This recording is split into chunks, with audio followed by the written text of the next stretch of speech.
अपने दलाइल में ये कहना था।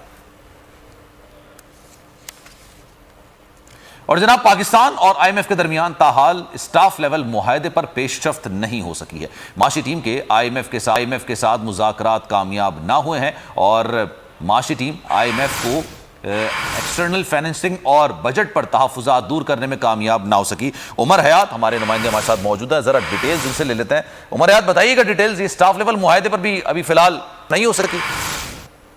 जी सलमान, बिल्कुल, ये स्टाफ लेवल मुआहदा जो कि फरवरी से ड्यू है और 9 फरवरी को आईएमएफ की टीम पाकिस्तान से गई थी और अब तक ये स्टाफ लेवल मुआहदा आईएमएफ और पाकिस्तान के दरमियान नहीं हुआ और 30 जून को आईएमएफ का जो एक्सटेंडेड फंड फैसिलिटी प्रोग्राम है ये एक्सपायर हो जाएगा। 10 रोज बाकी रह गए हैं और अभी तक पाकिस्तानी हुकाम को इसमें कामयाबी नहीं मिली और वजीर खजाना इसहाक डार, जिनको काफी कहा जा रहा था कि एक्सपीरियंस्ड हैं और आईएमएफ के साथ मामला तय कर लेंगे, लेकिन वो अब तक आईएमएफ के साथ मामला तय करने में मुसलसल नाकाम नजर आ रहे हैं। और दूसरी जानिब जो वजारत खजाना के बाबू हैं वो भी इस हवाले से मुकम्मल तौर पर नाकाम नजर आ रहे हैं कि आईएमएफ को किस तरह कन्विंस किया जाए। अब आईएमएफ एक्सटर्नल फाइनेंसिंग पर जो है वो पाकिस्तान से ये चाह रहा है कि उनको बताया जाए कि एक्सटर्नल फाइनेंसिंग के हवाले से क्या जो है वो इकदाम किए गए हैं, लेकिन उसमें भी आईएमएफ को मुतमईन करने में पाकिस्तान नाकाम है।